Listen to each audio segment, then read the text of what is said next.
यदि एक परीक्षा देने वाला बच्चा है तो उसे कैसी किताब पढ़नी चाहिए, आप ही बताइए।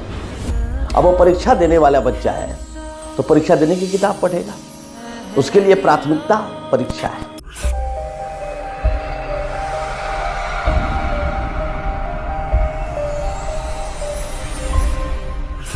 नमस्कार, मेरे दूसरे और नए वीडियो में आप सभी का हार्दिक स्वागत है। बहुत से लोग मुझसे यह क्वेश्चन पूछते रहते हैं, हमें कैसी किताबें पढ़नी चाहिए। इसलिए मुझसे लोग ये क्वेश्चन पूछते हैं क्योंकि मैं अक्सर बताता रहता हूँ किताब पढ़ना चाहिए। मेरे पिछले वीडियो में भी आप देखे होंगे, मैं बताया हूँ किताब पढ़ने के कितने कितने लाभ होते हैं, क्या क्या नुकसान होता है। कि किताब लिखना और पढ़ना अपने आप में बड़ी मज़ेदार बात है और बहुत ही ज़रूरी भी है। तो कुछ लोगों ने यह भी मुझसे पूछा है कि किताब जो हम पढ़ते हैं तो आप तो कहते हैं किताब पढ़िए, तो कैसी किताब हम पढ़ें।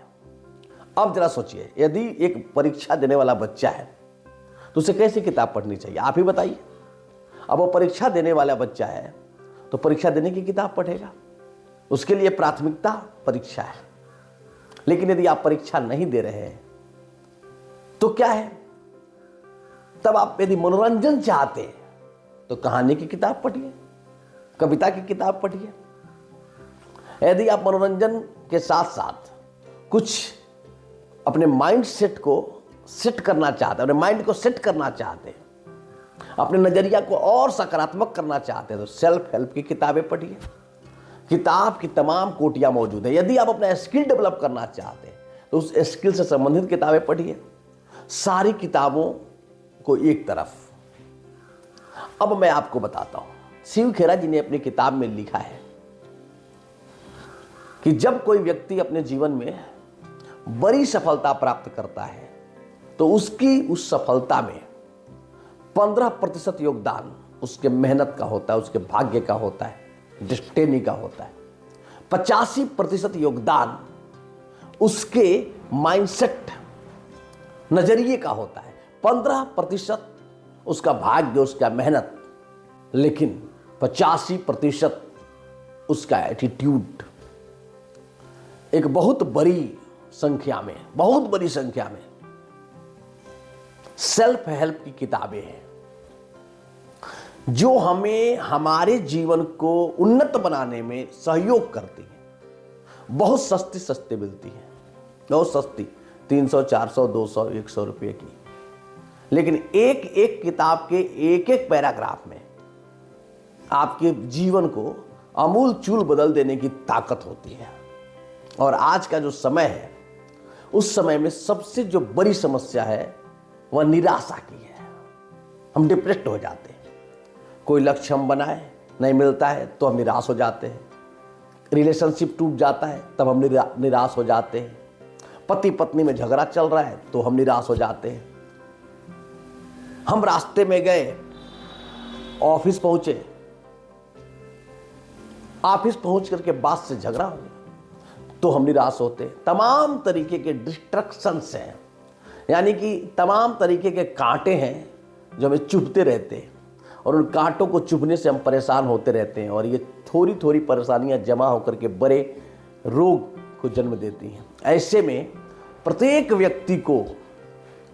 व्यक्ति को सेल्फ हेल्प की किताबें पढ़नी चाहिए। सेल्फ हेल्प की किताबें पढ़नी चाहिए।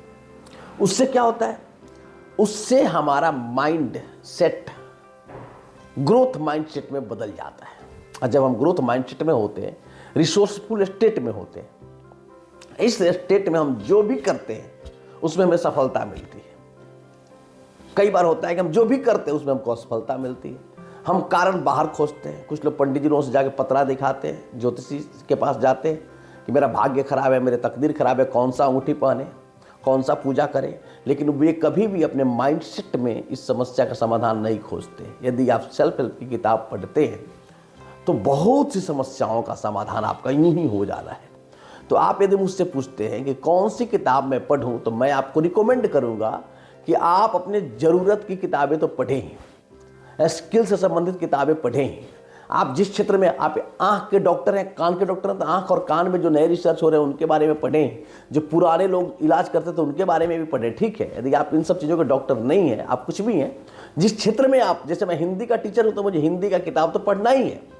हिंदी का काव्य शास्त्र, हिंदी का भाषा विज्ञान, हिंदी का व्याकरण, और जो लिटरेचर हमें पढ़ाना है वो तो हमें पढ़ना ही है, वो तो हमारी नौकरी का अंग है, वो तो हमारे प्रोफेशन का अंग है। बावजूद इसके वो 15% है।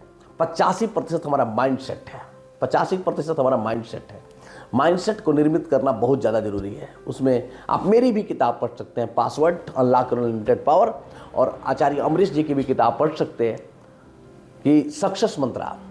ये सारी किताबें, और भी बहुत सारे लोग, आप शिव खेरा जी की किताब पढ़िए, या आप नेपोलियन हिल को पढ़िए, रांडा बर्न को पढ़िए। बहुत से विद्वान बहुत सारी चीज़ें लिखे हैं। यदि आप बिजनेसमैन हैं तो रॉबर्ट कियोसाकी को पढ़िए। तो बहुत सारी चीज़ें हैं जो लिखी गई हैं, और उन लोगों के अनुभवों से यदि आप लाभ लेना चाहते हैं तो आपको किताबें जरूर जरूर जरूर जरूर पढ़नी चाहिए, और सेल्फ हेल्प की किताब पढ़नी चाहिए। चलिए मैं निष्कर्ष पे पहुंचता हूं। मैं ये बताना चाहता हूं कि आप चाहे जिस उम्र के भी हों, अब बहुत छोटे हैं, मैं उनकी बात नहीं कर रहा हूं, यदि आप किशोरावस्था पार कर रहे हैं, आप विद्यार्थी हैं, आप एक व्यवसायी हैं, आप एक रिटायर पर्सन हैं, सीनियर सिटीजन हैं, आप गृहिणी हैं, जो भी हैं, आपको 15 मिनट कम से कम किताब पढ़नी चाहिए, और खासकर सेल्फ हेल्प की किताबें पढ़नी चाहिए, क्योंकि उससे आपका माइंडसेट ठीक रहता है, उससे आपका माइंडसेट तैयार होता है, उससे आप ग्रोथ माइंडसेट में स्टेबल होते चले जाते हैं, और आपका ग्रोथ बहुत तेजी से होता है। ठीक है, तो ये बहुत जरूरी है। और अपने स्किल से संबंधित, अपने क्षेत्र से संबंधित, अपनी विशेषज्ञता से संबंधित किताबों को तो पढ़िए, लेकिन वो मैं 15% बोल रहा हूँ। मेरे हिसाब से सबसे अधिक हमें अपने माइंडसेट पे काम करना चाहिए। मन चंगा तो कठौती में गंगा। हम क्या करते हैं, स्किल सेट पे ज़्यादा काम करते हैं, माइंडसेट को छोड़ देते हैं, जबकि 85% हिस्सा माइंडसेट का है। मुझे उम्मीद है कि आप समझ गए होंगे, आपको यह वीडियो अच्छा लगा होगा। मैं कोशिश करता हूं कि आपसे कुछ संवाद हो सके, आप तक कुछ बातें पहुंच सके, और यदि मेरा प्रयास सार्थक है तो आप लाइक कर सकते हैं, कमेंट कर सकते हैं, और यदि शेयर कर देंगे तो मैं समझूंगा ही कि वास्तव में ये प्रयास सार्थक हो रहा है। तो धन्यवाद।